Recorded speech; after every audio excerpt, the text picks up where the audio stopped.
Muy buenas tardes, los saludo Oscar Sarabia de la Asociación Civil Compras Estatales en el seminario que está programado para el día de hoy y que tiene como título Cómo analizar las bases del procedimiento de selección, y viene a ser el quinto tema principal del programa de capacitación Contrataciones Exitosas con el Estado 2023. La semana pasada dictamos el Se hace oportunidades de negocio, y la próxima semana, jueves a las 7 de la noche, vamos a dictar consultas y observaciones a las bases.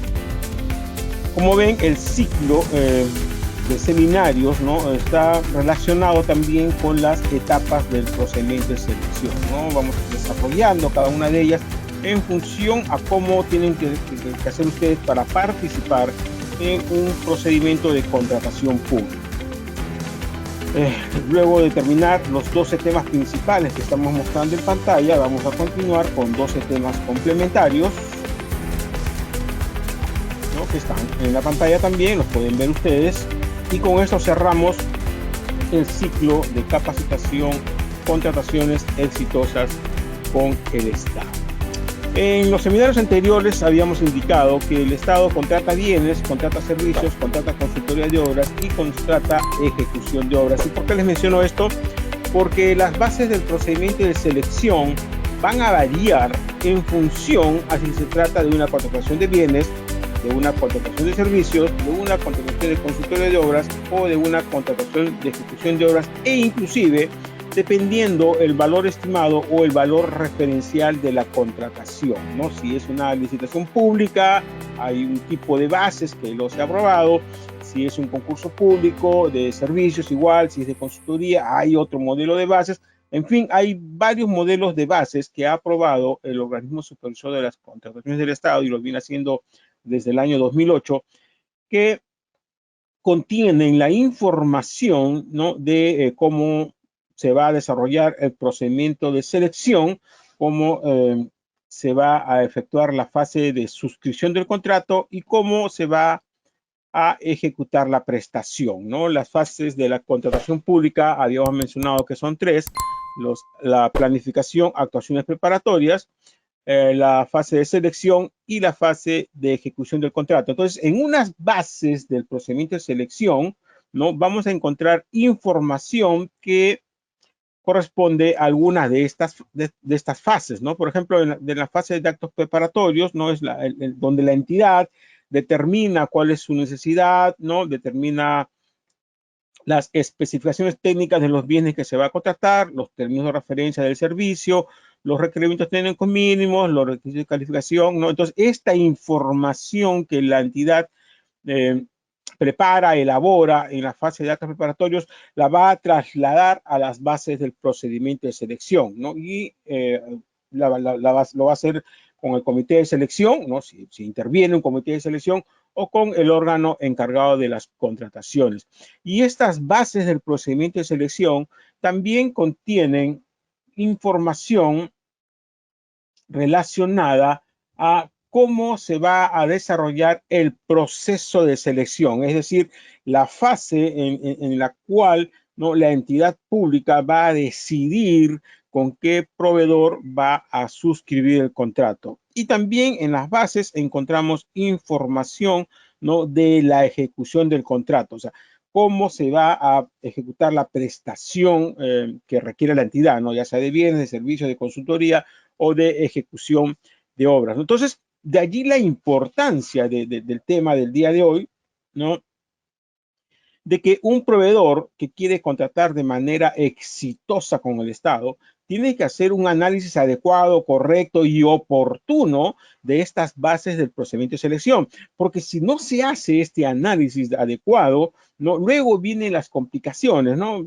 que suelen suceder, y da pena decirlo, es lamentable que la mayoría de llamadas que recibimos, ¿no?, de solicitudes de opiniones, de consejo, de asesoría, ¿no?, están relacionadas con un deficiente análisis o no oportuno análisis o lectura, ¿no?, o interpretación de estas bases del procedimiento de selección, ¿no? Esta tarde, por ejemplo, un proveedor me solicita que revise la oferta que tiene que presentar mañana en un procedimiento de selección, me la envía para revisar, ¿no? Y detecto rápidamente de que tiene algunos errores en su oferta, justamente por esto, ¿no? Porque no ha identificado correctamente en las bases del procedimiento de selección la documentación que tiene que presentar para que la oferta sea calificada. Entonces, si yo no presento la documentación que me piden para que mi oferta sea calificada o la presento mal,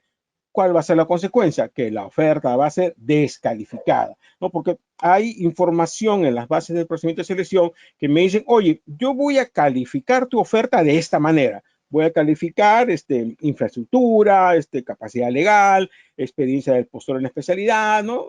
Y para ello voy a calificar esos tres conceptos y tienes que presentarme estos documentos. Entonces, si yo no presento algún documento que me están pidiendo en el numeral 3.2 del capítulo 3 de la sesión específica de las bases del procedimiento de selección, ¿no? Donde están los requisitos de calificación, la consecuencia, mi oferta es descalificada.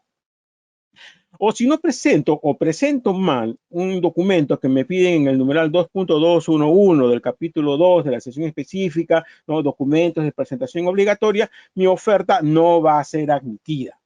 O si no presento o presento mal algún documento que me están pidiendo en el capítulo 4 de la sesión específica, donde están los factores de evaluación, mi oferta no va a ser evaluada, ¿no? De tal manera que yo pueda acceder a la buena pro, ¿no? De repente yo no presenté un documento que me estaban pidiendo y en lugar de obtener 100 puntos obtengo 95 puntos. Entonces ya estoy con 5 puntos con desventaja y hay probabilidades de que no acceda a la buena pro. Por eso, de allí la importancia de este análisis. Por otro lado, esto en lo que hablamos en la fase de selección.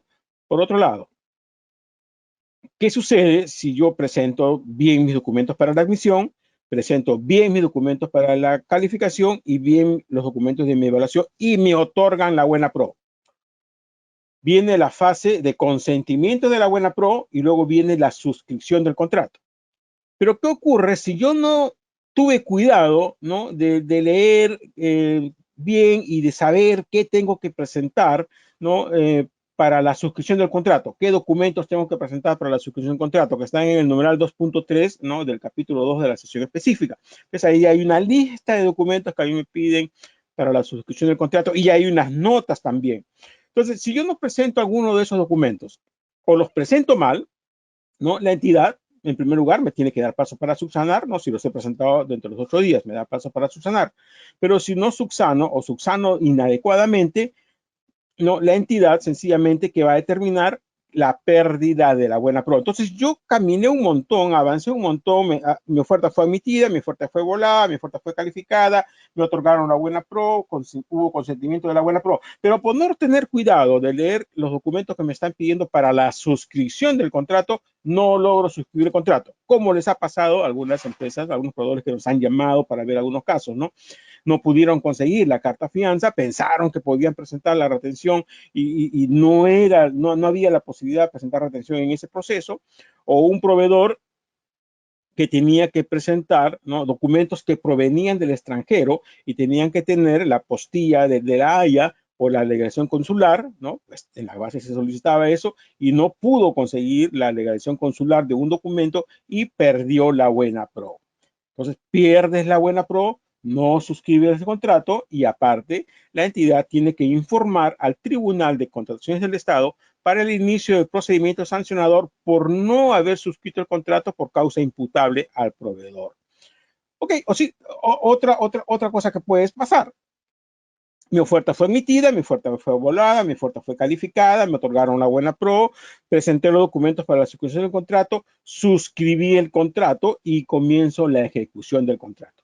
Estoy ejecutando la prestación y me llegó una notificación, señor, tiene una penalidad. Y usted se queda sorprendido, ¿penalidad por qué? Y en las bases, en el capítulo 3 de la sesión específica, ¿no? Se establece por lo general, ¿no? Las penalidades que se van a aplicar en la ejecución del contrato. Entonces, si usted no sabía que había penalidades y se presentó en un proceso donde había penalidades, ¿no? Y efectivamente esa penalidad está bien aplicada, ¿no? Usted pensaba ganar el 10% de ese contrato y le comienzan a aplicar penalidades y de repente ya no usted gana el 10, sino gana el 5, o de repente no gana nada. porque esa penalidad que les están aplicando a usted, si llega hasta acumularse el 10% del monto del contrato, ¿no? Ese contrato puede ser resuelto. O sea, le aplica penalidad, le resuelve el contrato y se informa al Tribunal de Contrataciones del Estado para el inicio del procedimiento sancionador por haber ocasionado que la entidad resuelva el contrato. Entonces, se dan cuenta de las consecuencias que pueden haber tanto en la fase de presentación de ofertas, de suscripción del contrato o de ejecución del contrato, si no se hace este análisis adecuado de las bases del procedimiento de selección, que es lo que vamos a hablar el día de hoy. Cómo tenemos que hacer el análisis, cómo recomendamos nosotros que debe de hacerse ese análisis del procedimiento de selección. Las bases constituyen el documento del procedimiento de licitación pública, concurso público, adjudicación simplificada o subasta inversa electrónica, donde se encuentra el conjunto de reglas que ha formulado la entidad para la preparación y ejecución del contrato. Nos habla de preparación porque estamos en la fase pues, de actos preparatorios, ¿no? Y en la fase de selección y también en la fase de ejecución del contrato. Entonces, hay unas bases que la entidad tiene que elaborar y esas bases las hace de conocimiento público cuando notifica la convocatoria del procedimiento de selección a través del SEACE. O sea, la entidad pública, cuando convoca el proceso a través del SEACE, ¿no? Publica también las bases del procedimiento de selección. Ahora, esas son las bases originales. Luego pueden haber unas bases integradas. Bueno, van a haber unas bases integradas. Las bases integradas son las bases originales, ¿no? Que se modifican producto de las consultas o observaciones de los participantes, ¿no? En un procedimiento de selección con el Estado, los participantes pueden formular consultas y observaciones. Cuando la entidad, órgano de encargado de las contrataciones o comité de selección, publica el pliego de resolución de consultas y observaciones, ¿no? A su vez, publica las bases integradas, que son, repito, el documento original, las bases, modificados respecto a las consultas y observaciones que se han absuelto, ¿no? Por ejemplo, si en las bases integradas se decía, vamos a comprar escritorios de color negro, ¿no? Y un proveedor, un participante dice, señores, solicitamos que se amplíe, que se pueda aceptar también escritorios de color gris, porque los de negros están un poco escasos en el mercado y queremos que se acepte también gris. Entonces la entidad acepta para que haya mayor pluralidad de postores. Dice, muy bien, se van a aceptar también escritorios de color gris. Entonces, en las bases integradas, ¿no? Ponen, ¿no? Donde antes decía negro, ponen negro o gris, ¿no? O sea, algunos negros y algunos grises, van a aceptar los dos modelos. Entonces, esas son las bases integradas. Las bases integradas, entonces, son las bases originales que han sido modificadas respecto a lo que se haya absuelto en el pliego de absolución de consultas y observaciones a las bases. Y en la actualidad también tenemos bases integradas definitivas. Estas bases integradas son las que publican los comités de selección o los órganos encargados de las contrataciones. En las licitaciones públicas y concurso público, que es algo que vamos a ver la próxima semana, ¿no?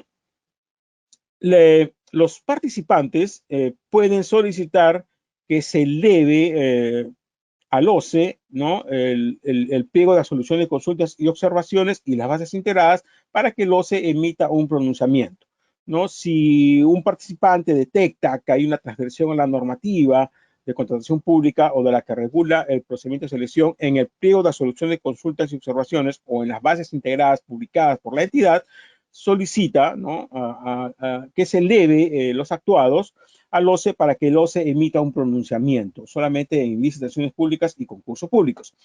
Con el pronunciamiento del OCE, cuando el OCE emite su pronunciamiento respecto a esa solicitud de elevación, ¿no? O cuestionamiento, se llama ahora, cuestionamientos al pliego de solución de consultas, se emite un pronunciamiento y el OCE publica las bases integradas definitivas. Entonces tenemos bases integradas y puede haber en algunos casos unas bases integradas definitivas que son emitidas y publicadas por el OCE si es que se ha solicitado en una licitación pública o en un concurso público la elevación.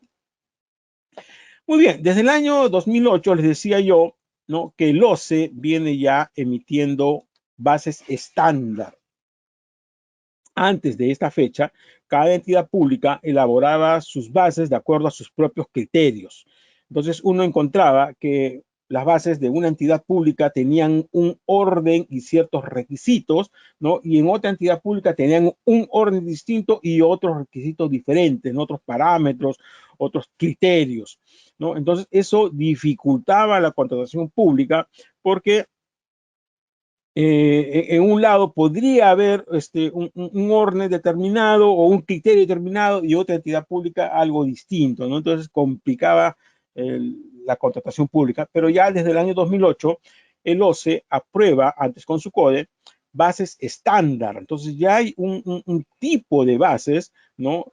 Que deben usar las entidades públicas de manera obligatoria y en función a estas bases, un modelo de bases, ¿no? Que ellos utilizan, ya todas las bases que se utilizan en el Estado, ¿no? En las contrataciones bajo la ley 3225 en la actualidad, ¿no? Tienen un mismo orden, una misma secuencia, un mismo criterio. Entonces, si yo me voy a presentar en una entidad pública, en una licitación pública de bienes, ¿no? Las bases de ese procedimiento de selección de licitación pública de bienes, ¿no? Tienen el mismo orden, el mismo criterio y las mismas notas de las bases de licitación pública de otra entidad pública, ¿no? O sea, son muy parecidas. Lo único que cambian son los aspectos ya eh, específicos de la contratación, ¿no? De la entidad pública, ¿no? Ya varían algunas cosas. Entonces, eso nos facilita bastante el trabajo, ¿no? Ya hay un orden, hay un criterio, ¿no? Se restringe también un poco la discrecionalidad de los funcionarios públicos respecto a poner, pues, algunas cosas que limitan la participación de proveedores, ¿no? Entonces, esta directiva, la actual es la 001 de 2019, que ya tiene varias modificaciones, ¿no? Y es obligatorio, decía yo, para todas las entidades públicas del Estado. Estas bases estándar tienen dos grandes secciones. Tienen una sección general y tienen una sección específica. En esta sección general están las reglas del procedimiento y de ejecución contractual aplicables a los procedimientos de selección previstos en la normativa, ¿no? O sea, quiere decir, para todas las licitaciones públicas de bienes, por ejemplo, esta sección general es igual. Para todas las licitaciones públicas de obras, esta sección general es exactamente igual. Para todas las adjudicaciones simplificadas de servicios, esta sección general es exactamente igual. Y eso sencillamente nos facilita el trabajo, porque si yo ya analicé y leí la sección general de unas bases de licitación pública de bienes, ¿no? En una oportunidad, en la siguiente oportunidad ya no tengo por qué revisar y analizar esta sección general porque va a ser exactamente igual, salvo que el OCE emita unas nuevas bases estándar. Allí sí podría haber alguna variación, ¿no? Entonces, esto nos facilita el trabajo. Esta sección general no suele variar.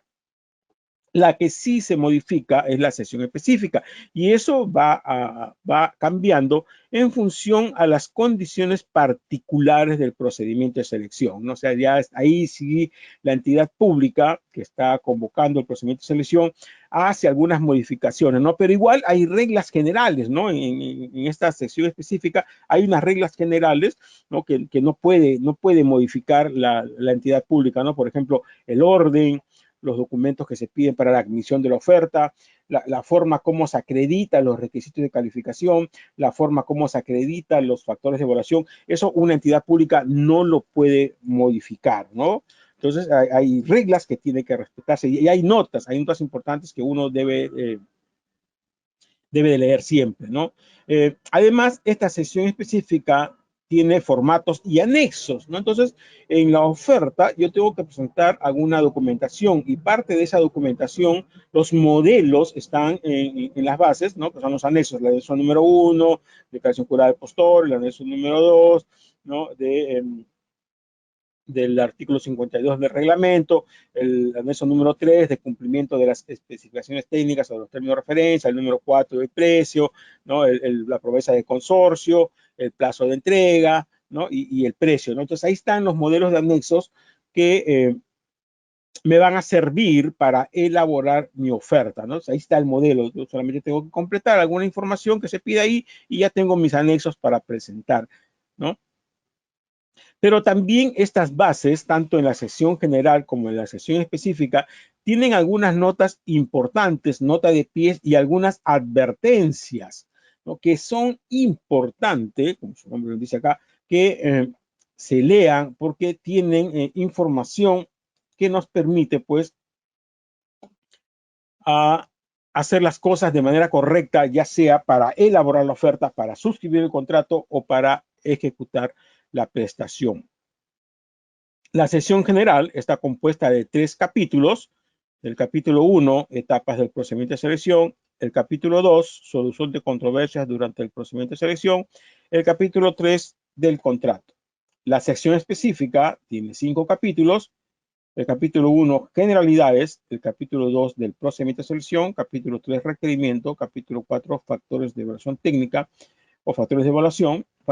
Capítulo 5, proforma del contrato y los anexos, ¿no? Entonces, este es, para que veamos, este es el orden. Todas las bases del procedimiento, de los procedimientos de contratación pública bajo la ley 30225 se usan estas bases estándar y todas las bases que tienen que utilizar las entidades públicas tienen este mismo orden. Una sección general con estos 3 capítulos y una sección específica con estos 5 capítulos y un apartado de anexos. Entonces, esto, repito, nos va a facilitar el análisis porque ya sabemos que hay un orden determinado, no hay unas secciones en las bases, la sección general, la sección específica, unos capítulos que tienen una misma secuencia, ¿no? Y ya no tengo que estar buscando yo como antes, ¿no? En diferentes lugares de las bases, ¿no? Porque antes era así, lamentablemente. Entonces, esto, repito, nos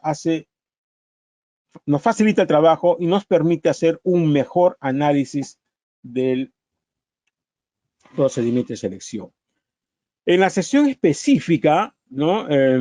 Hay condiciones particulares, le decía yo, de la contratación y entre otras, las importantes por lo menos, no tenemos las características técnicas de los bienes, servicios u obras requeridas por la entidad, ¿no? O sea, voy a contratar, voy a adquirir computadoras, pues ahí están las características, ¿no? Memoria RAM, velocidad del procesador, tipo de monitor, teclado, etcétera. Están las características de lo que se va a contratar, el plazo de entrega, las condiciones de entrega, las certificaciones, alguna capacitación. Ahí está toda la información que me va a permitir a mí elaborar mi oferta y que me va a permitir a mí ejecutar la prestación. El valor referencial para el caso de obras y consulta de obras, los requisitos, montos, fechas, datos, así como toda condición relativa a la ejecución de la prestación. Esta información debe estar contenida y sustentada en el respectivo expediente de contratación. O sea, el comité de selección o el órgano encargado de las contrataciones para consignar esta información en las bases tiene que haber utilizado los documentos que se encuentran en el expediente de contratación aprobado por el funcionario competente de la entidad. Además, esta sección específica debe contener los requisitos de calificación, ¿no? Se admite la oferta y luego pasa a calificación. Los factores de evaluación, como se acreditan también, la proforma de contrato, o sea, ahí inclusive está el modelo de contrato que usted va a suscribir con la entidad pública, ¿no? Para que ya sepa cuáles son las obligaciones que va a tener usted y a qué se está exponiendo, ¿no? Al final de ese contrato. Y los modelos de formatos y anexos, ¿no? Toda esta información está en la sección específica de las bases de un procedimiento de selección. Entonces, les decía yo que el OCE aprueba bases estándar. En la actualidad hay 30 bases estándar que están vigentes a partir del 28 de octubre en mérito a la resolución 210-2002 OCE. La encuentran en esta dirección electrónica, ¿no? Ustedes le dan clic de acá, los que van a bajar las diapositivas, y allí van a encontrar las bases estándar aprobadas por el OCE. Vamos a ver si rápidamente ingresa esto o no. A ver. Esperemos que esté bien la señal del OCE. Acá. Las que están arriba son bases especiales, ¿no? De otros tipos de contratación. Por ejemplo, acá la 31589, bases estándar de licitación pública en el marco de Directiva 001-2022 de Economía y Finanzas. Esas son otras, pero las que nos interesan a nosotros y las que son del régimen general son estas, las que están aprobadas con la Directiva 001-2019 y acá están, ¿no? Son 30 bases estándar aprobadas por el OCE en la actualidad que son de uso obligatorio. Entonces, esto es importante que ustedes sepan dónde está, porque una de las recomendaciones que hacemos nosotros siempre es que se haga una revisión de las bases de un proceso con las bases aprobadas por el OCE. La sección general de estas bases, las disposiciones comunes del procedimiento de selección, y acá hay una nota, esta sección no debe ser modificada, o sea, una entidad pública no puede modificar la sección general, por eso que les decía yo que si yo ya una vez analicé y leí esta sección general, ya la siguiente vez en un proceso similar no tengo por qué volverlo a leer y analizar porque va a ser exactamente lo mismo, porque hay una nota que dice, ¿no? Esta sección no debe ser modificada. Entonces, si no va a ser modificada, es lo mismo. La sección específica, si es la que contiene las condiciones especiales del procedimiento de selección, ¿no? Y la entidad está en la obligación de completar la información exigida de acuerdo a las instrucciones, ¿no? O sea, en esta sección específica hay indicaciones, acá hay espacios en blanco que la entidad tiene que completar, ¿no? Y hay indicaciones, ¿no? Hay notas importantes, hay notas al pie de página, hay advertencias, ¿no? Para que la entidad pública elabore las bases del procedimiento de selección siguiendo estas indicaciones, ¿no? Conforme a lo que se ha establecido acá. Y también les decía que en esta sección específica están los anexos, ¿no? Los anexos que nos van a servir para elaborar nuestra oferta, ¿no? Y en la actualidad puede haber 10 u 11 anexos que van variando también en función al tipo de procedimiento de selección, ¿no? Si es licitación pública, si es concurso público, si es una simplificada, si es bienes, si es servicios, puede ir variando, ¿no? O sea, pues los que están en rojo son los que suelen variar, los que están en negro suelen ser las generales. El anexo número 1, declaración jurada de datos del postor. El anexo número 2, declaración jurada del artículo 52. Anexo número 3, cumplimiento de términos de referencia o especificaciones técnicas. 4, del plazo. 5, la promesa de consorcio. 6, del precio. 7, cumplimiento de condiciones para la aplicación de la exoneración del IGB, y los demás anexos que pueden ir variando, ¿no? Experiencia profesional en la especialidad. Estos pueden ir variando. Solicitud de bonificación del 10%, por ejemplo, este no va para el caso de licitaciones públicas y concursos públicos. No, la de acá, del 5%, esta no va. Entonces, ahí, por eso que están de otro color, porque esas pueden ir variando en función al tipo de procedimiento de selección. Ahora, respecto al análisis de las bases del procedimiento de selección, ¿no? Nuestra recomendación es que se haga una comparación de las bases del procedimiento de selección al que usted va a participar con las bases estándar aprobadas por el OCE, para ver si la entidad pública está respetando, ¿no?, lo que ha aprobado el OCE respecto a las bases del procedimiento de selección, ¿no? Entonces, usted ingresa al CEACE, conforme indicamos la semana pasada, ¿no? Identifica el proceso de selección al que se va a presentar, descarga las bases del procedimiento de selección, ¿no? Y comienza a revisarla y hace, repito, una comparación. Vamos a ver si al final lo podemos hacer como se haría con las bases estándar aprobadas del OCE. Y en la sección general de estas bases hay notas importantes que ustedes deben de conocer y leer, ¿no? Por ejemplo, en el numeral 1.5 respecto a la solución de consultas, ¿no? Hay una nota importante que dice: cuando exista divergencia entre lo indicado en el pliego de absolución de consultas y observaciones y la integración de bases, prevalece lo absuelto en el referido pliego, sin perjuicio del índice de responsabilidad correspondiente, ¿no?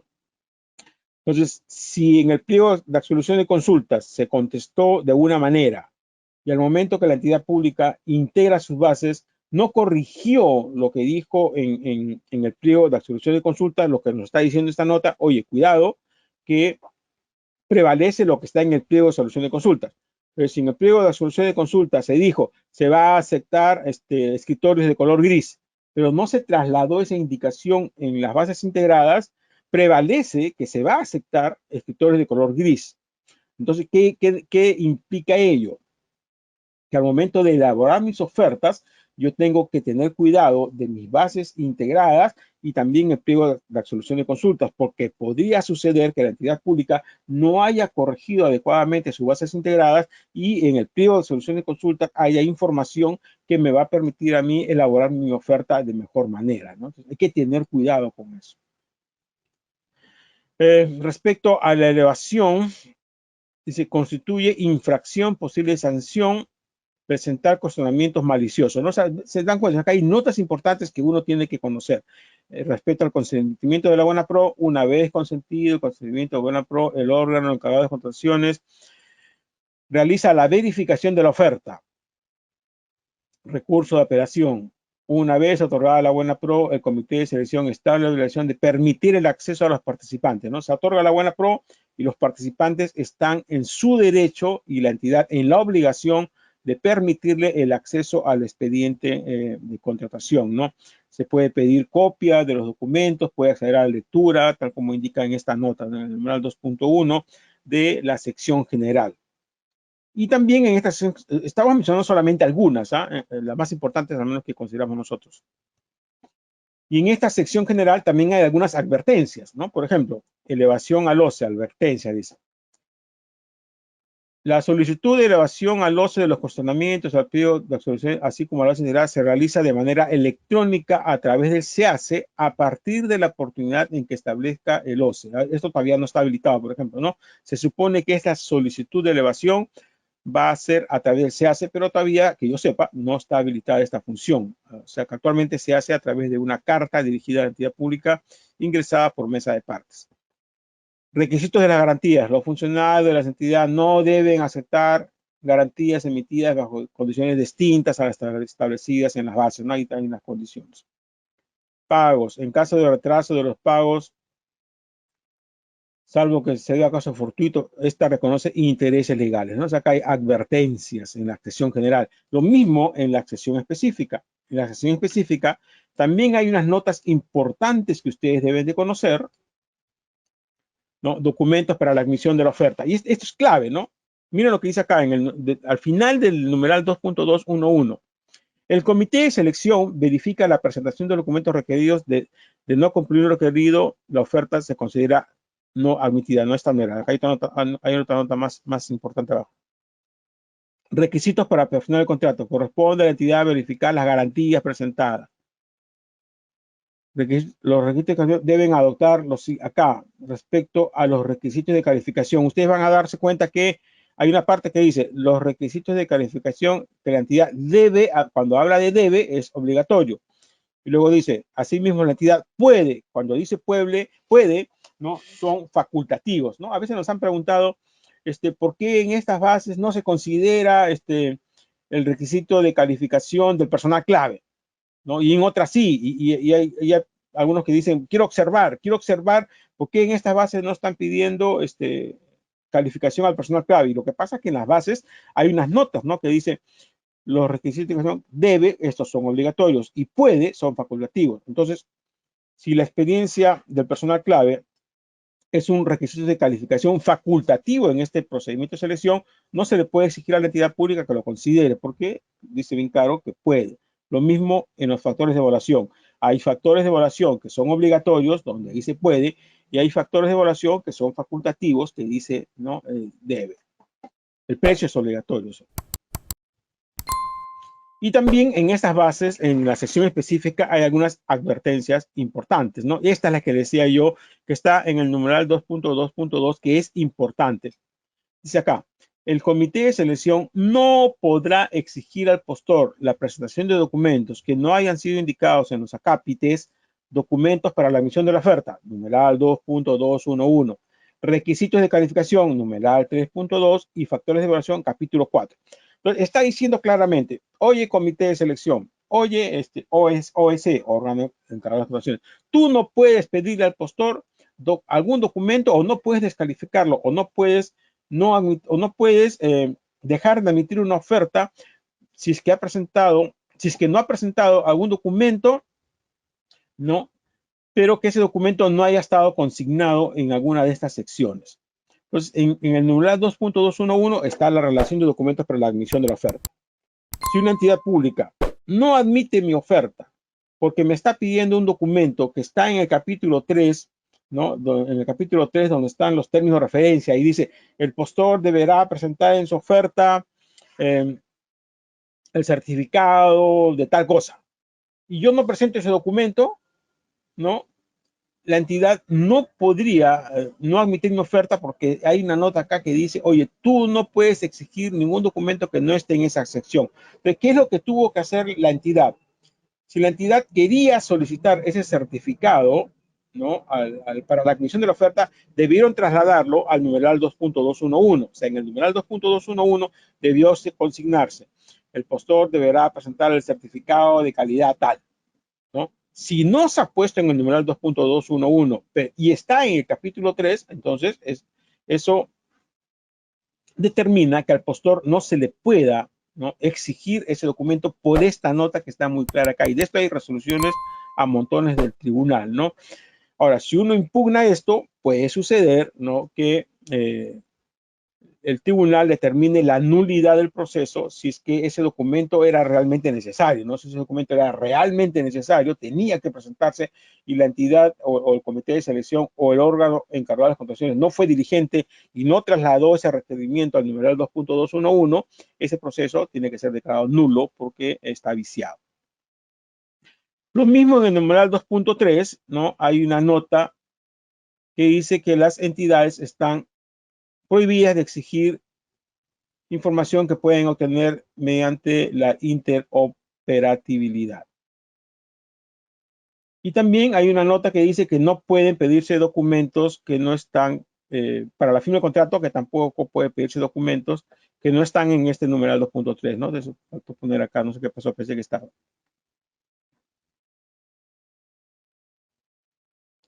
Y así vemos, pues, entonces que en el momento de hacer este análisis de las bases de procedimiento de selección, debemos tener en cuenta, ¿no?, estas notas importantes y estas advertencias, porque eso nos va a permitir tomar decisiones, ¿no? Una decisión de repente de impugnar, una decisión de elaborar correctamente nuestra oferta. Respecto al contenido de las bases, entonces yo tengo que tener en cuenta, ¿no?, claramente qué documentos tengo que presentar para la admisión de la oferta, que está en el numeral 2.211, ¿no? Entonces, cuando yo hago el análisis de las bases, tengo que tener seguridad, ¿no?, de qué documentos me están pidiendo para la admisión de la oferta, que están acá. ¿Qué documentos me están pidiendo para la calificación de la oferta? Que está en el capítulo 3, numeral 3.2. ¿Qué documentos me están pidiendo para la evaluación de las ofertas? Que está en el capítulo 4 de la sección específica, ¿no? Y el precio es obligatorio. Acá hay otros factores que son facultativos. En la actualidad, muchas entidades evalúan solamente el precio, ¿no?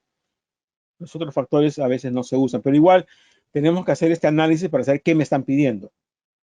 Además, necesito conocer y analizar bien qué documentos me están pidiendo para la suscripción del contrato, que están en el capítulo 2, numeral 2.3 al 2.7. ¿No? Ahí está la información de los requisitos y procedimiento de suscripción del contrato. Y además, debo de conocer en el capítulo 3, numeral 3.1, la información de cómo se va a ejecutar la prestación, en qué plazo, de qué manera, con qué personal, con qué requisitos, qué penalidades van a haber, ¿no? O sea, toda esa información está en el capítulo 3 y también puede haber cuando información respecto a las condiciones de los consorcios, ¿no? Las entidades pueden poner en este capítulo 3 información referida a la conformación de los consorcios, un número máximo de integrantes de un consorcio, el porcentaje de participación mínima de sus integrantes y el porcentaje de participación mínima del integrante del consorcio que aporta la mayor experiencia. Esa información también puede, no es obligatoria, pero puede estar en este capítulo 3. Entonces, estas son las secciones importantes que nosotros tenemos que analizar detenidamente y tener seguridad de esto.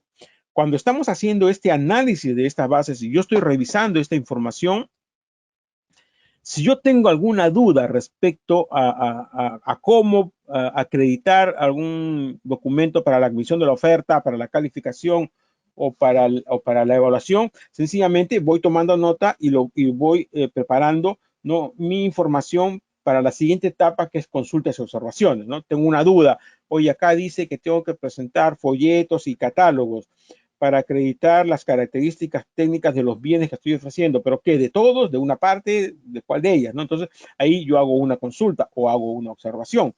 O me están pidiendo como requisito de calificación, una experiencia pues de 200,000 soles, ¿no? Y yo no tengo 200, tengo más que 150. Yo estoy en mi derecho de decirle a la entidad pública, señores, para propiciar la mayor participación de proveedores, podría disminuir el factor el monto facturado de 200 a 150,000. Es una facultad que yo tengo, lo puedo hacer. Ahora, que la entidad lo acepte es otra cosa, ¿no? Pero es una cosa que yo puedo hacer, ¿no? O como les decía, las bases dicen en el capítulo 3 que se van a contratar escritorios de color negro. Yo tengo grises, ¿no? Entonces le puedo preguntar a la entidad, señores, están pidiendo escritorios, aceptarán también escritorios grises, y la entidad va a evaluar y de considerar lo necesario va a contestar que sí, ¿no? Entonces estas partes, cuando yo estoy haciendo este análisis, ¿no?, es con el fin de elaborar mi oferta, con el fin de suscribir mi contrato y con el fin de ejecutar la prestación. Pero, repito, si yo tengo dudas, ¿no?, voy marcando, voy apuntando, voy tomando nota y voy trasladando, ¿no?, a mi documento donde tengo las consultas que voy a hacer o las observaciones, porque puede ser que no haya dudas, pero puede hacer que identifique alguna transgresión. Cuando estoy haciendo este análisis, identifico, por ejemplo, que en una adjudicación simplificada, de repente, no se ha consignado el monto que se va a solicitar para calificar las ofertas de las MIPES, ¿no? Porque la norma señala que a las MIPES, en las adjudicaciones simplificadas de bienes y servicios, no se les puede solicitar a más del 25% del valor estimado de la contratación. Entonces, si yo veo que se consigna como experiencia del postor en la especialidad un monto y no se ha puesto el monto que les corresponde a las MIPES, tengo que observar, señores, la normativa señala que las MIPES no se les puede solicitar más del 25%. Si vas a indicar cuál será el monto, ¿no? Entonces, esa es una transgresión a la normativa. Entonces, yo observo, ¿no? O de repente que se esté pidiendo un documento que no está permitido, ¿no? O que en los términos de referencia en capítulo 3 haya un documento que diga el postor deberá presentar en su oferta, y eso no se ha puesto en el numeral 2.211. Entonces yo les consulto a la entidad, señores, en el capítulo 3.1 ustedes dicen que el postor debe presentar, pero eso no lo han puesto en el numeral 2.211, tal como señala la nota importante. Observamos las bases, ¿no? Entonces ustedes van al momento de hacer este análisis, repito, ustedes tienen que tener claridad respecto a cómo elaborar su oferta, cómo van a suscribir el contrato y cómo van a ejecutar la prestación. Si ustedes hacen esto de manera adecuada, les aseguro que van a disminuir los problemas que ustedes puedan tener, ya sea en la fase de selección, al momento de presentar sus ofertas, en la fase de suscripción del contrato o en la fase de ejecución del contrato, porque los mayores errores que se presentan, ¿no?, por nuestra experiencia de más de 24 años, están referidas a que no se ha hecho un análisis adecuado de las bases. Algunos ni siquiera las leen, ¿no?, o las interpretan de manera indebida. Ahora, ¿cómo obtenemos el criterio para interpretar adecuadamente las bases de un procedimiento de selección? Porque les decía yo en el seminario Contrataciones exitosas del Estado, en el primer seminario, ¿no?, que las bases, que la legislación pues es abundante, ¿no? Cuando hablamos de corrupción en la Contratación del Estado, ¿no?, que la legislación es abundante, que es confusa, es profusa, ¿no? Entonces, para poder tener criterio de interpretación de estas bases y de la normativa en general, necesitamos, ¿no?, revisar documentos. Tenemos que revisar la ley, tenemos que revisar el reglamento, tenemos que revisar directivas, tenemos que revisar opiniones, tenemos que revisar pronunciamientos, tenemos que revisar resoluciones del Tribunal de Contrataciones del Estado. Y el análisis de esos documentos, la lectura de esos documentos, ¿no?, nos va a permitir obtener criterio, ¿no? Porque, por ejemplo, si yo encuentro una resolución del tribunal y el tribunal en una resolución dice, si usted presenta un contrato de consorcio y en ese contrato de consorcio que presenta para acreditar la experiencia no está legalizado, ¿no? Ese contrato que usted está presentando no es válido, esa experiencia no es válida. Eso no está en la ley, no está en el reglamento, no está en la directiva. Bueno, la directiva dice que se tiene que presentar, pero no dice qué pasa si no lo presenta, ¿no? La directiva de consorcios dice que cuando se presenta, y las bases también dicen que cuando se presenta un contrato que ha sido ejecutado en consorcio, hay que presentar la promesa de consorcio y el contrato de consorcio, pero no dice que tiene que estar legalizado, ¿no? Pero como la normativa señala que la promesa de consorcio y el contrato de consorcio tienen que estar legalizados, el tribunal, ¿no?, en varias resoluciones ha dicho, oye, si tú presentas una promesa de consorcio o un contrato de consorcio que no están legalizados tal como señala la normativa, esos documentos no son válidos, porque carecen pues de una formalidad que la norma exige. Y se han dado casos donde se han presentado contratos de consorcio, ¿no?, y no está la legalización de ese contrato de consorcio. Por lo tanto, esa experiencia no es válida. Y repito, eso no lo dicen las bases, no lo dice el reglamento, ¿no?, pero son criterios que se van aprendiendo de resoluciones del Tribunal de Contrataciones del Estado. Entonces, nosotros vamos obteniendo criterios interpretativos de esa manera, ¿no? En el tiempo, con nuestras experiencias. Hay cosas que tampoco, bueno, yo no las sé todas, ¿no?, pero las voy aprendiendo en el tiempo. Y uno aprende también participando en las audiencias del Tribunal de Contrataciones del Estado. Ahí también se aprende mucho, que ahora el tribunal la transmite, ¿no?, en directo por YouTube. Cada audiencia que hay respecto a un recurso de apelación están siendo transmitidas en vivo y uno aprende ahí bastante. O sea, yo recuerdo que antes, cuando las audiencias eran presenciales, ¿no?, cuando tenía tiempo me iba a una audiencia porque son públicas, cualquiera puede participar. Entonces iba a la sala de audiencias y preguntaba en secretaría qué audiencia hay el día de hoy, y si era algún tema que me interesaba, ingresaba a la audiencia, y de esa manera uno va aprendiendo, porque aprendes de lo que exponen las partes. Los abogados de las partes exponen sus argumentos, los vocales también muchas veces hacen preguntas y dan cátedras. Recuerdo de muchos vocales que han dado cátedras en unas audiencias. Entonces uno va aprendiendo ahí, y cuando se emite la resolución también hay criterios interpretativos, ¿no? Entonces uno va aprendiendo de esa manera. Recomendaciones, ¿no?, para hacer este análisis de manera adecuada es identificar, primero, ¿no?, identificar claramente y tener certeza y seguridad y no tener dudas respecto a los documentos que me van a pedir para la admisión, para la evaluación, para la calificación de las ofertas y así como para la suscripción del contrato. Es tener claro para la admisión estos documentos, para la evaluación estos, para la calificación estos, para la suscripción del contrato tengo que presentar estos documentos, porque después vienen los problemas. Pues yo no sabía que tenía que presentar una garantía para la suscripción del contrato. No firmas el contrato, pierdes la buena pro y te sancionan. Revisar en comités con detenimiento el contenido de la sesión específica. ¿Y por qué decimos en comités? Hay empresas que son grandes, ¿no?, que tienen pues un área de logística, un área de recursos humanos, un área de finanzas, un área comercial, ¿no?, un área de producción de repente. Se han dado casos, ¿no?, que el área comercial, que es la que participa en las licitaciones, ha hecho su evaluación de las bases, todo, se ha presentado a un proceso, ha ganado, ha suscrito el contrato, y luego comienza la ejecución del contrato y le dice logística, para la ejecución de este contrato necesito estos camiones. Y logística le dice, oye, tú estás loco, esos camiones no hay en el mercado, o esos camiones cuestan tanto, ¿no? Y tu contrato es por tanto, y total, tú en lugar de ganar vas a perder plata. Entonces, cuando uno va a participar en un procedimiento de selección y en esa empresa hay varias áreas, cuando se hace el análisis de las bases del procedimiento de selección, tienen que participar todas las áreas involucradas, tanto en la elaboración de la oferta como en la ejecución del contrato. Si yo para elaborar mi oferta necesito, por ejemplo, currículums, tengo que, el área de recursos humanos tiene que revisar esas bases para saber qué están pidiendo, ¿no? Qué tipo de personal están pidiendo, y recursos humanos me diga, oye, sí tengo los currículos, o voy a sacar un aviso para conseguir el personal que tú quieres para poder darte los currículos que tú quieres, ¿no? O el área de finanzas.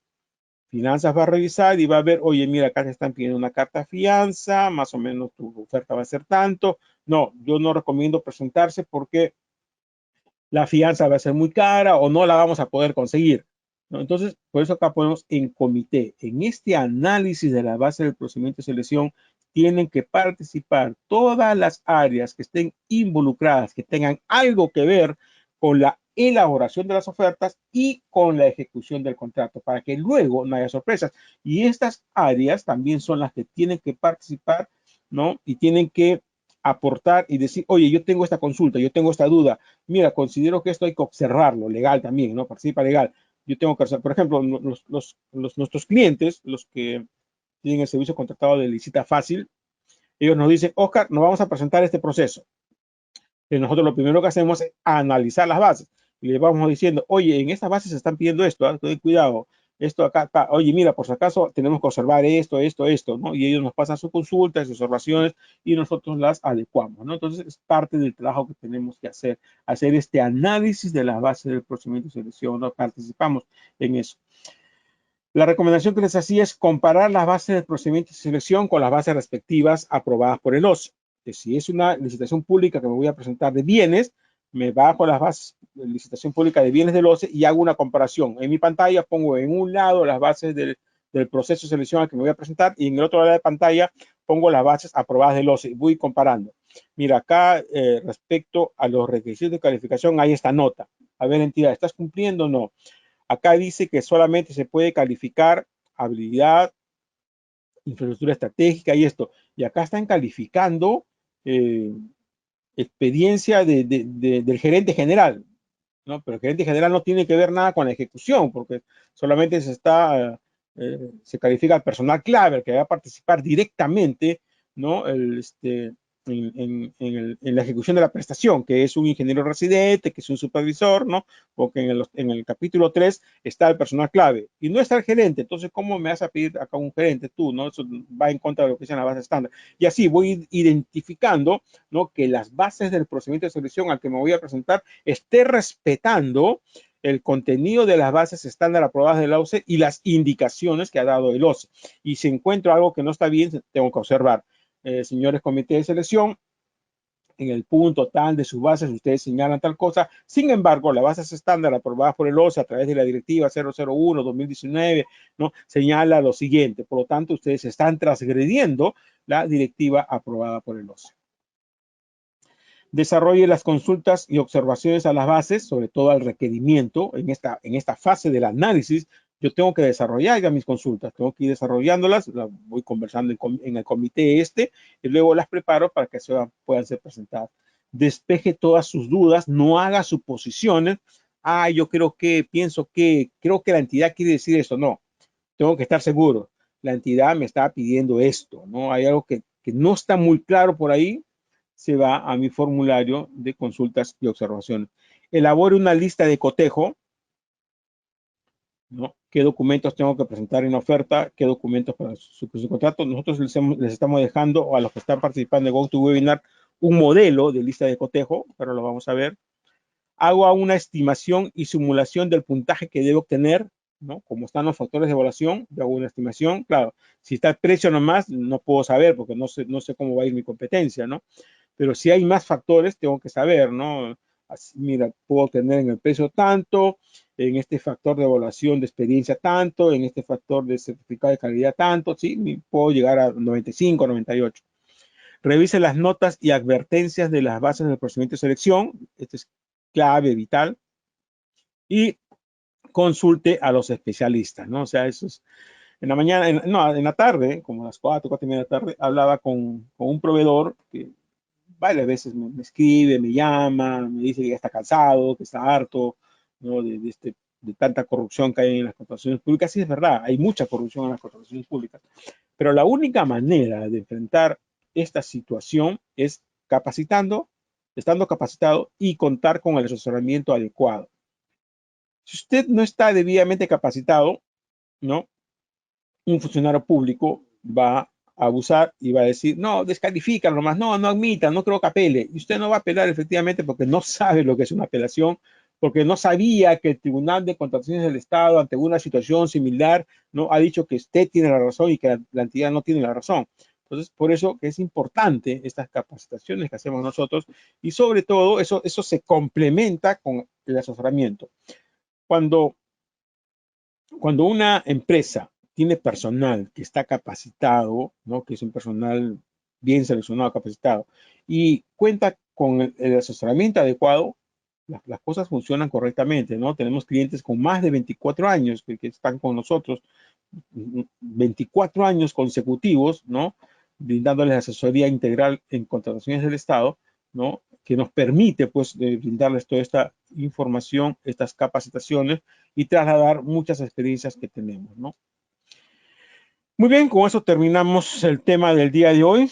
En pantalla estamos mostrando el certificado que van a recibir los que nos han seguido o nos están siguiendo por GoToWebinar. Este es el modelo certificado. Como ven, no tiene firma, no tiene número de horas, es así sencillo. Pero nosotros emitimos un certificado que es opcional. Aquellos que quieran, este certificado puede ser el certificado por el tema del día de hoy, por ejemplo, ¿no? Por cada tema se emite un certificado, o pueden pedir un certificado por los 12 temas principales, válido por 48 horas lectivas, o pueden pedir un certificado por los 12 temas principales,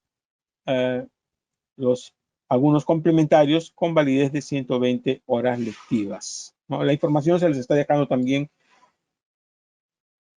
en el panel de control. El servicio que les hablaba yo, que tienen contratado a nuestros clientes, tiene el nombre de Licita Fácil.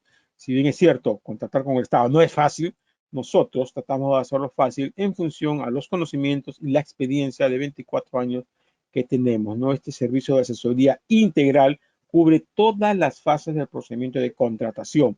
Nosotros nos ponemos la camiseta de nuestros clientes y luchamos, peleamos para que nuestros clientes no contraten con el Estado de manera exitosa sin tener que recurrir a ninguna acción contraria a la norma.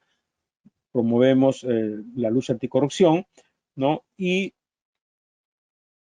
acompañamos a nuestros clientes, repito, en todas las fases del procedimiento de contratación por un pago fijo al mes. Nuestros clientes pagan un monto fijo cada mes, ¿no? Y nosotros nos encargamos de asesorarlos, acompañarlos, ¿no? Brindarles la asistencia correspondiente a efectos de que ellos no tengan problemas, ¿no? Independientemente del número de procesos a los que presenten. En un mes pueden haber 3, 4, 5 procesos, en el siguiente mes 10, y en el siguiente mes 1 o ninguno, y cobramos todos los meses un mismo monto, ¿no?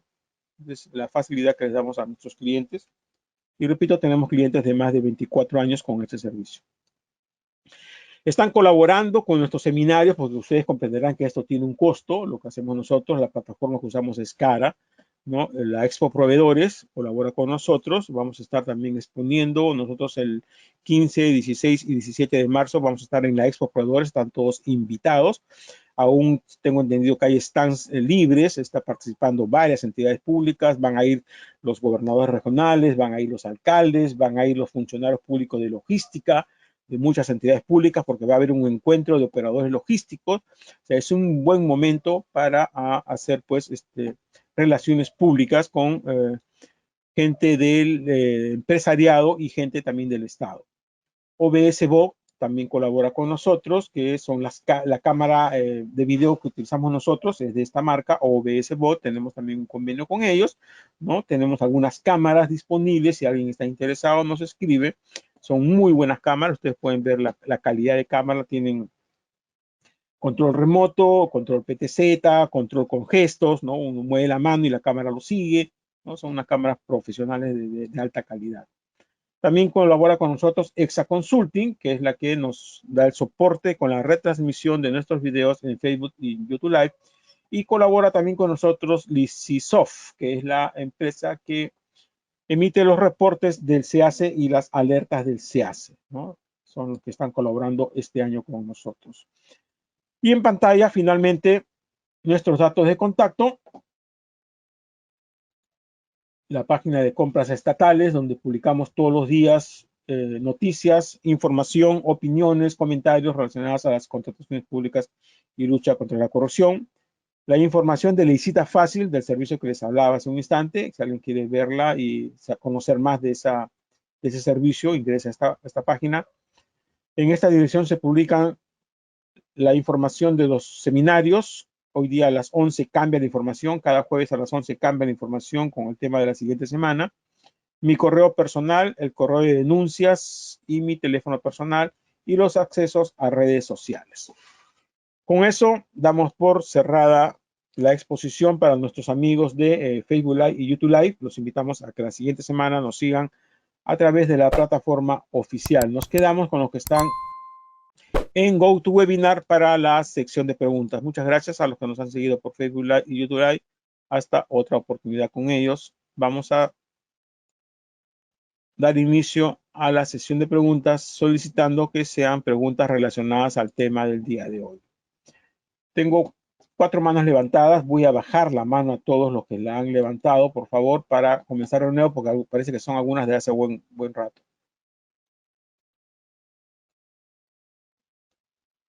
A ver, levanten la mano los que tengan alguna pregunta. Jaime Arroyo, lamentablemente cuando te absuelven las consultas y observaciones dice no se acogen simplemente sin fundamento. Esto sucede mayormente en los municipios y se tiene que recurrir a elevar observaciones, pero para que proceda se tiene que hacer un pago al OCE, lo cual limitan a los postores.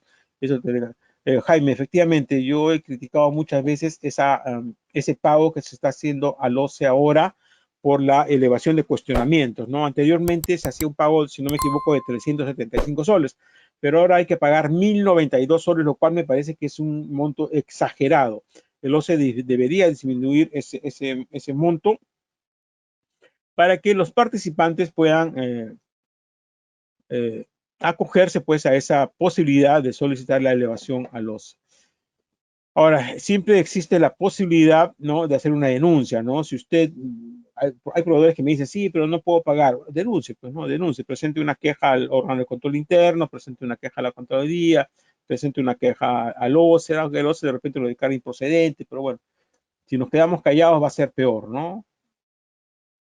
Carlos Roaldo, Carlos, por favor, los que están con la mano levantada, denle clic a su micrófono para que puedan hacer su pregunta. Si no, Carlos, no la apagues. Carlos, y ahora sí, Carlos Crualdo, te escucho, Carlos. ¿Cuál es tu pregunta? Yo quería darles una sugerencia. Ahora, las bases, en la segunda página está la fecha que tiene validez. La de ahora es junio y octubre de 2022. Es muy importante que vean la segunda. Yo soy voluntario de control de las contrataciones de la OCE y eso es lo que ahora se está haciendo. Se está chequeando que la segunda página tenga en la parte de abajo la fecha actual, o sea, debe decir junio y octubre de 2022. Ahora, en cuanto a la pregunta que hicieron sobre las bases de las consultas observaciones, también, si no están sustentadas, ¿por qué rechazan o admiten una consulta, una observación? También pueden ser denunciadas sin pagar. Le hacen una captura de pantalla de donde dice eso y hay una ventana virtual y en la OCE le reciben esa denuncia y lo hacen retrotraer hasta la etapa de observación y consultas. Eso es lo que quería darles como un alcance. Gracias, Carlos. Efectivamente, lo que yo les decía, y estoy mostrándole en pantalla, ¿no?, que hay que hacer una comparación de las bases aprobadas por el OCE. Por ejemplo, acá en el lado izquierdo estamos viendo las bases aprobadas por el OCE y en el lado derecho estamos viendo las bases de un procedimiento de selección. Entonces yo les decía que hagan esta comparación y al hacer esta comparación una de las cosas es lo que nos señala Carlos, que nos fijemos la fecha, ¿no? Estas son las bases vigentes actuales, junio y octubre. Entonces, estas bases que han sido convocadas ahora en el 2023, debería decir, acá lo dice, ¿no? Junio y octubre, o sea, estas bases están correctas. Eso es lo que hay que verificar. Y así hay que ir verificando todo el contenido, ¿no? Sobre todo de las partes importantes, porque podría ser que estas bases elaboradas por CEDAPAL, en este caso, estén incumpliendo algo que señala el OCE en las bases aprobadas, ¿no? Entonces, esta es la comparación que hay que hacer parte por parte, eso es lo que le decíamos nosotros, ¿no? Respecto a las observaciones también y consultas, tal como se llama Carlos también, es un tema de la siguiente semana. En la siguiente semana está preparado eso de cómo hacer las denuncias, las quejas, todo eso, ¿no? Nilda, buenas noches. Tu pregunta, por favor.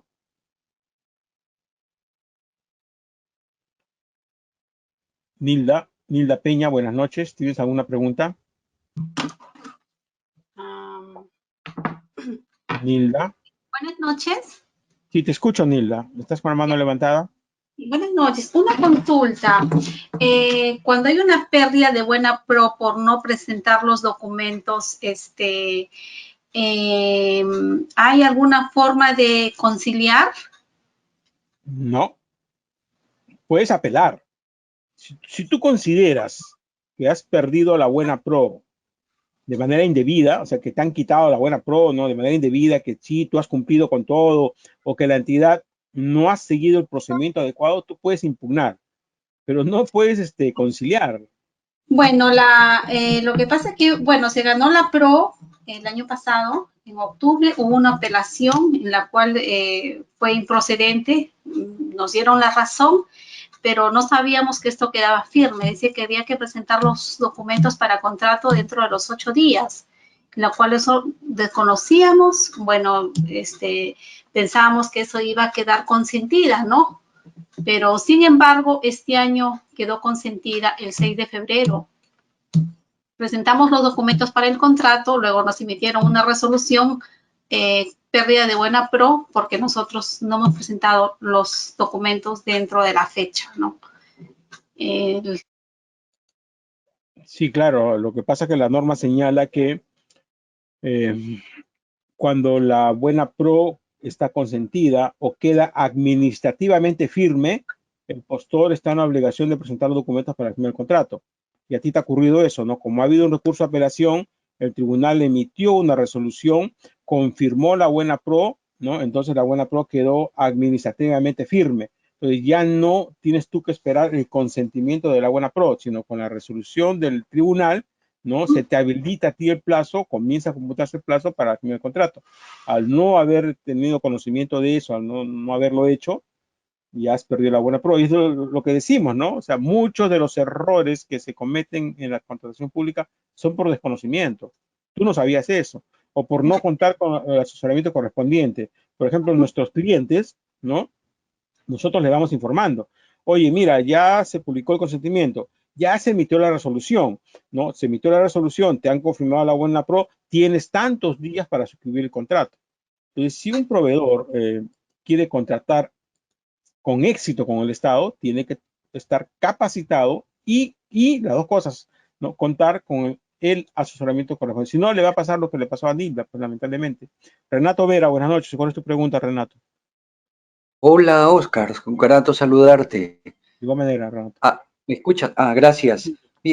Mira, las bases y el contrato señalaban sobre la retención de fiel cumplimiento, que ésta se mantendría vigente hasta la conformidad de la recepción de la prestación, ¿ya? Pero en este cambio de autoridad que ha habido en este proceso, ahora nos están pidiendo la liquidación y las bases y el contrato no los señalaban. Es una obrita por esta norma de estado de emergencia, ¿no? Vigencia del 070-2020. Entonces, ¿ellos pueden pedir la nueva autoridad, pueden modificar de este modo las bases? Ahora nos piden liquidación y la liquidación, pues, es todo un proceso, ¿no?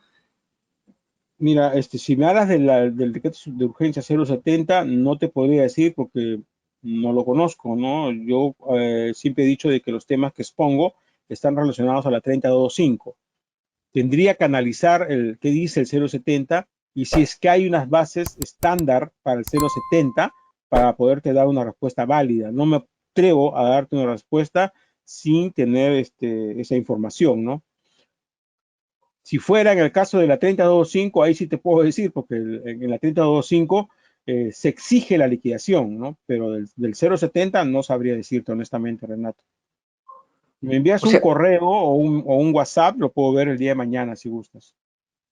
Ah, muy amable, pero, o sea, así no lo haya mencionado el contrato ni las bases, porque las bases, textualmente lo que mencionaban era que el fondo se mantenía vigente hasta la conformidad de la recepción.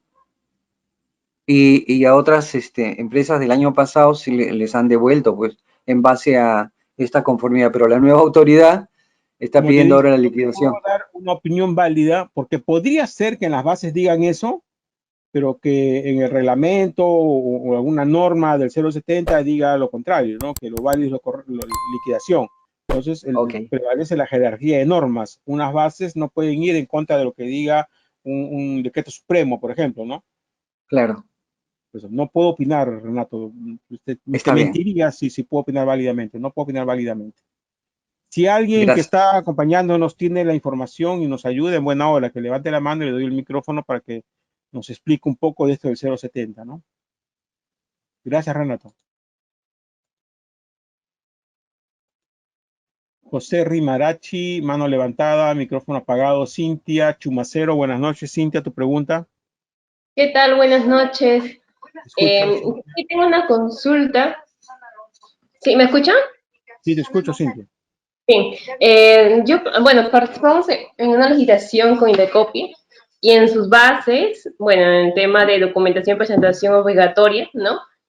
Para el tema de la vigencia poder, ahí había un rojito que decía una advertencia que ellos no pueden exigir no pueden exigir esa vigencia porque como que ellos la pueden visualizar por otro lado, ¿no? Por el PIDE, mencionaba eso. Pero yo, por error, presenté otras vigencias, ¿no? No del representante legal, sino como gerente, la misma persona, pero como gerente, y me la observaron, ¿no? Me dieron para subsanar, pero eso no fue la oferta, sino fue para la firma de contrato. Y me dieron 4 días, ¿no? Y la SUNAR pues demora a veces mucho más en emitir esta vigencia. Pero yo le decía, pero en tu base dice que tú no me puedes exigir, ¿no? Porque tú la puedes visualizar. Me dice, sí, yo la visualizo, pero igual me tienes que entregar, me decía. A ver, o sea, igual era obligatorio. Hasta donde yo recuerdo, esa nota dice siempre y cuando la plataforma esté habilitada y la entidad tenga acceso. Sí, ellos me confirmaron que sí la visualizaban. O sea, Emma, me comuniqué con logística, ¿no? Y la persona, además, me lo dejó hasta por escrito, porque me mandó el chat, ¿no? Me dijo, sí, yo visualizo que efectivamente tu representante tiene las facultades para firmar, ¿no? Por este monto. Pero tú me has enviado, no me has enviado la vigencia de poder representante, ¿no? Es la misma persona, pero me has enviado la vigencia de poder por el gerente general, ¿no? Es la misma persona, pero tenía 2 poderes diferentes, ¿no? Y en la vigencia de representante era donde estaban las facultades para firmar por esta cantidad, ¿no? Por ese monto. ¿Pero sí tiene facultades? Sí, sí tenía. Y él me dijo, ¿no? La de copy, la logística, me dijeron, sí, yo lo visualizo que sí tiene, pero necesito que me entregues el documento, ¿no? O sea, sí es necesario que yo entregue el documento. Y así, y yo decía, pero, o sea, si al final me quitan la buena prueba, o sea, apelaremos porque acá en las bases dice que no me puede, ¿no? Si es como tú dices, tendrías que apelar, porque la advertencia la estoy mostrando en pantalla ahorita y es clara, ¿no? Y de acuerdo con el artículo 4, las entidades están prohibidas de exigir información que puedan obtener a través del PIDE, ¿no? Claro, acá dice, y siempre que el servicio web se encuentre activo. Sí, sí me confirmaron que sí lo veían, o sea, me dijo, sí, yo lo veo acá, me dice. Entonces, no deberían exigirte, ¿no? Ahora, no tendrías debería. que ingresar acá a esta dirección que dice acá, que estoy mostrando en pantalla, ¿no? Ahí para ver si efectivamente está activo, ¿no? Si no está activo, yo no recomiendo impugnar, ¿no? Acá hay una dirección donde se verifica eso, que esté activo, ¿ya? Ok. Pero sí, tienes una posibilidad de impugnar, pero yo antes de impugnar, yo siempre me aseguro, ¿no? A mí no me gusta impugnar por impugnar. César González, habilita tu micrófono, César. César, ahora sí. César, te escucho, César. Buenas noches, Oscar. La última modificatoria de las bases decías que era en octubre del 2022. ¿Esa es la Correcto. válida? Sí. Muchas gracias.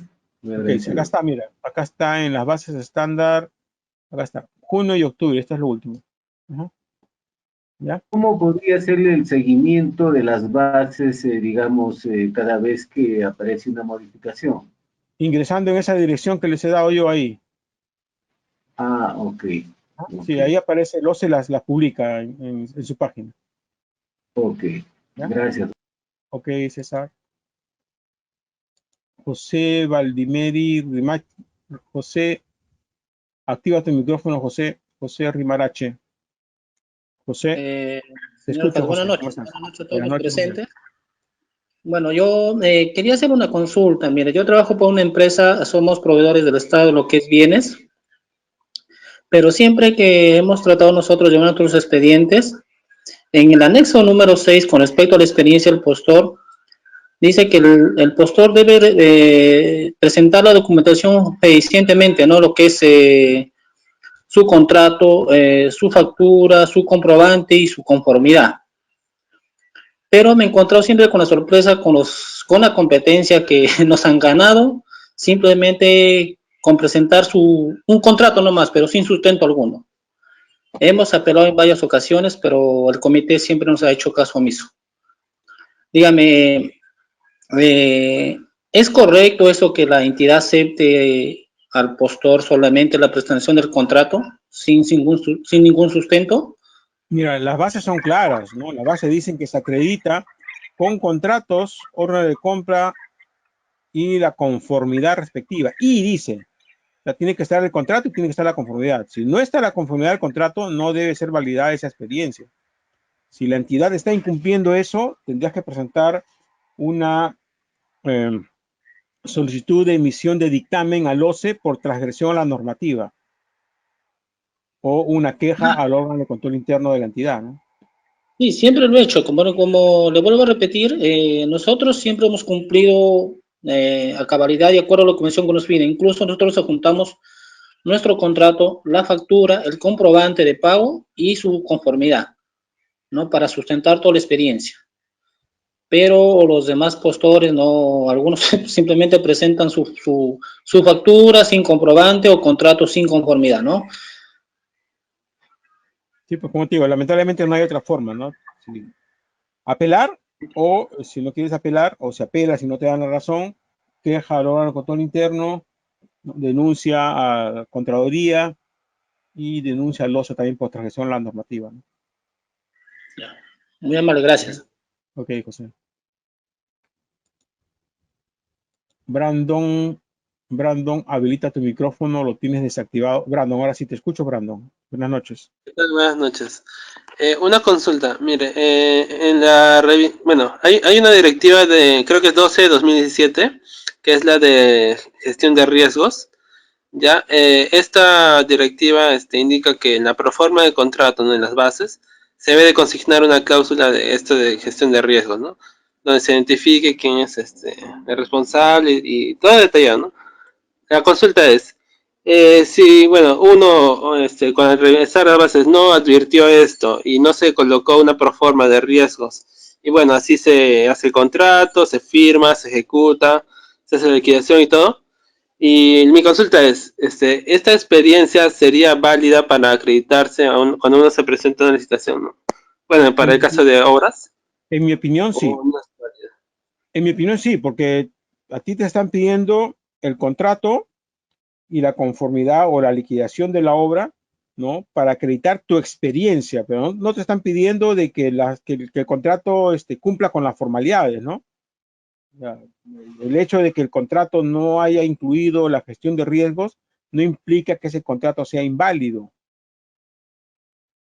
Tiene una omisión por ahí, tiene un error, pero la finalidad del contrato es que acredite la experiencia, ¿no? No que se acredite si está o no está la gestión de riesgo. Como te digo, esa es mi opinión, ¿no? Ahora, me parece que hay una resolución del tribunal en ese sentido, porque es una pregunta también que me hizo un cliente hará un mes o 2 meses más o menos. Sí, Hay yo una quería resolución. ver esa resolución, pero no la encontré. Y bueno, por eso la he consultado. Sí, yo la encontré por ahí. Envíame un mensaje si quieres a mi celular o a mi correo y te lo ubico y te lo envío. Ok, muchas gracias. Ok, bueno.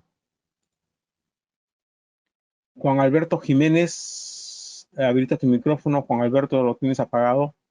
Juan Alberto, dale clic a tu micrófono para que puedas hacer tu pregunta. Juan Alberto Jiménez. Juan Alberto. Ahora sí, Juan Alberto. Oscar, Sí, te escucho, Juan Alberto. hola, ¿cómo están? Buenas noches. Una consulta en referencia a las bases de la subasta inversa. La base de la subasta inversa tiene documentos de admisión o de habilitación y obviamente algunas entidades en la parte de los requerimientos colocan los documentos, algunos documentos que tengo que incluir para mi habilitación, pero sin embargo, al momento de chequear en los documentos de habilitación, no los vuelven a decir de nuevo. Entonces, chequeo mi documento de habilitación, coloco todos los documentos de habilitación, pero como no me fijé muy bien en los requerimientos, me votan y me dicen, usted no presentó tal o cual declaración jurada. ¿Eso es válido de que pongan en los requerimientos documentos de habilitación, en los requerimientos documentos de habilitación? Las bases de subasta inversa tienen dos partes, ¿no? Tienen los documentos para la admisión de la oferta y tienen información respecto a la habilitación del postor, ¿no? Entonces tú tienes que presentar documentos para la admisión y tienes que presentar documentos para la habilitación. Y tal cual las bases de los otros procesos, no deberían exigirte ningún documento que no esté en estas secciones, ¿no? Que no estén en la sección de admisión y en la sección de habilitación. Hacerlo sería incorrecto, ¿no? O sea, la entidad debió trasladar la información que está en el capítulo 3, que ahí de repente han puesto para la habilitación debe presentarse esto. Eso debió trasladarlo a la parte de habilitación, ¿no? Revisa si en esas bases de esas subastas inversas está esa nota que les mencioné yo, que está en el numeral 2.2, ¿no? Ahí está claro, la nota, si está esa nota que dice no, el comité o el órgano no deberá exigir documentos que no estén en esta sección, entonces hay una transgresión, ¿no? Perfecto, entonces tengo tiempo para impugnar. Gracias, Oscar. Acá mira, en el numeral 2.2, el capítulo 2, acá al final hay una, acá. Ajá. Espérate. Acá, el comité de selección no podrá exigir al postor la presentación. Esta advertencia, si está en las bases de subasta inversa y dice lo mismo respecto a los documentos para la habilitación, no deberán exigirte. Ya, voy a chequear. Primero voy a chequear eso. Ok. Ok, gracias, San Joaquín.